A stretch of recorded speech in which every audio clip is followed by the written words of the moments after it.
Hello friends, શું તમે પણ ઉપવાસમાં એકની એક વસ્તુ જ બોરિંગ વસ્તુ ખાઓ છો? સાબુદાણાની ખીચડી કે બટાકાની સૂકી ભાજી, મોરૈયાની ખીચડી, એવું બધું. આજે હું તમારા માટે મસ્ત ઓપ્શન લઈને આવી છું. ફરાળી મંચુરિયન, જે તમારા બચ્ચાઓને ખૂબ જ ભાવશે, જેનજીને પણ ખૂબ જ પસંદ પડશે. એના માટે અહીંયા આપણે સૌપ્રથમ આપણે સિંગદાણાને શેકી લેવાના છે.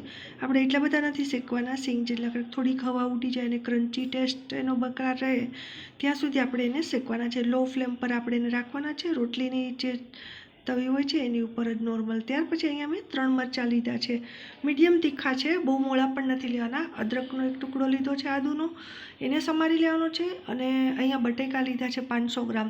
મોટા બટેકા હોય તો આ રીતે આપણે એને કાપીને બાફવા મૂકીએ, 2 ટુકડા કરીને, તો જલ્દીથી બફાઈ જાય છે ને વચમાંથી કાચા પણ નથી રહેતા. અને થોડી વાર ઠંડા કરવા દઈએ તો આ રીતે એની છાલ ફટાફટ ઉખડી જાય છે. ત્યાર પછી એને આ રીતે એને આપણે એકદમ બારીક નથી પીસવાના, પણ આ રીતે થોડા અમથા આ રીતે ક્રન્ચી ટેસ્ટ આવે એ રીતે એને બ્લેન્ડ કરી લેવાના છે. ત્યાર પછી કોઈ પણ એક વાસણમાં મેં એક બાઉલ લીધો છે ને એમાં જે બટેકા આપણે મેશ કરેલા, છૂંદો કરેલો, એને એમાં એડ કરી દીધો છે. અને ત્યાર પછી આપણે આગળની પ્રોસેસ કરીશું. અહીંયા મેં પલાળેલા સાબુદાણા 1 વાટકી ભરીને લીધા, જે વજનમાં 100 ગ્રામ હતા. પલળી ગયા પછી એ વજનમાં 150 થી 200 ગ્રામ જેટલા એપ્રોમેક્સ થઈ જાય છે, ડબલ થઈ જાય છે સાઇઝમાં. ત્યાર પછી સિંગદાણાનો આપણે ભૂકો કરી લીધો છે, જે આપણે શેકેલા હતા એને. અને આ બધું જ એક બાઉલમાં આ રીતે મિક્સ કરવાનું છે. ત્યાર પછી સિંધાલુણ નમક એડ કરવાનું છે. અને આ બધી જ વસ્તુને આપણે જે મરચાં હતા બારીક કાપેલા એ એડ કર્યા છે.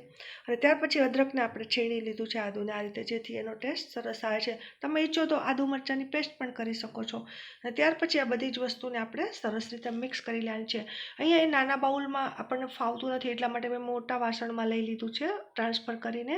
અને આ રીતે બધી જ વસ્તુ સારી રીતે મિક્સ કરી લીધી છે. એમાં તમે તીખાનો ભૂકો પણ એડ કરી શકાય છે. આ રીતે એના બોલ બનાવી લેવાના છે, તમને જે સાઇઝના મંચુરિયન જોતા હોય એ રીતે.